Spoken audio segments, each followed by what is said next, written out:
கொங்குநாடு மக்கள் எழுச்சி பேரவை சார்பில் மாபெரும் கோரிக்கை முழக்கம் கோவை தெற்கு வட்டாட்சியர் அலுவலகம் முன்பு நடைபெற்றது.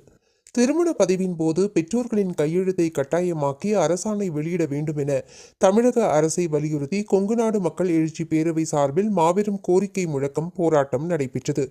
இதில் கொங்குநாடு மக்கள் எழுச்சி பேரவை மாநில பொதுச் செயலாளர் பார்த்திபன் கருணாநிதி தலைமை தாங்கினார்.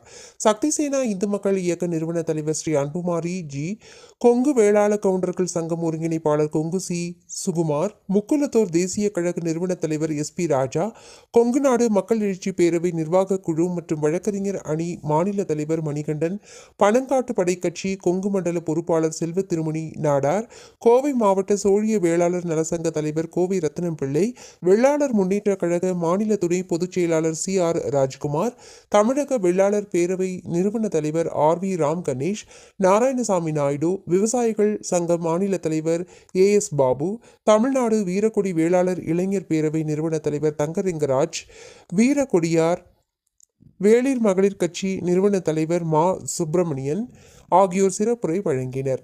இதில் மாநில இளைஞர் அணி தலைவர் விஜயகுமார், கோவை மாநகர் மாவட்ட தலைவர் ஜெயபிரகாஷ் மற்றும் கொங்குநாடு மக்கள் எழுச்சி பேரவை கோவை மாவட்ட நிர்வாகிகள் பங்கேற்றனர். கொங்குநாடு மக்கள் எழுச்சி பேரவை மாநில மகளிர் அணி தலைவி ஆடிட்டர் மலர்விழி நன்றி உரை ஆற்றினார். எழுச்சி பேரவை மாபெரும் கோரிக்கை முழக்கம் கோவையில் நடத்தி கொண்டு இருக்கிறது. அது எதற்கு அப்படின்னா, திருமண பதிவின் போது பெற்றோர் கையெழுத்தை கட்டாயமாக்கி அரசாணை வெளியிடணும்னு சொல்லி தமிழக அரசை வலியுறுத்தி ஒரு கோரிக்கை முழக்கம் வச்சுருக்கோம். அந்த கோரிக்கை முழக்கத்துக்கு பார்த்திங்கன்னா எல்லா சமுதாய மக்களும் ஆதரவு தந்திருக்காங்க.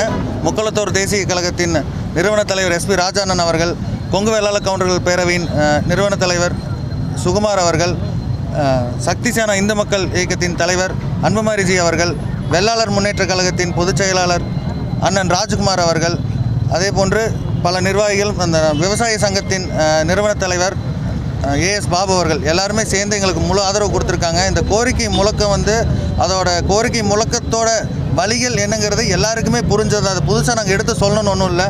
திருமண பதிவின் போது பெற்றோர் கையெழுத்தை கட்டாயமாக்கணும், அவ்வளோதான் நாங்கள் கேட்குறோம். ஏன்னா ஸ்கூலில் போய் குழந்தை சேர்த்தணுன்னா கையெழுத்து வேணும், காலேஜில் சேர்த்தோன்னா கையெழுத்து வேணும், ஒன்றும் சொத்து பத்தை மாற்றோன்னா அப்பா அம்மா கையெழுத்து வேணும். இது எல்லாத்துக்கும் அப்பா அம்மா கையெழுத்து வேணும்.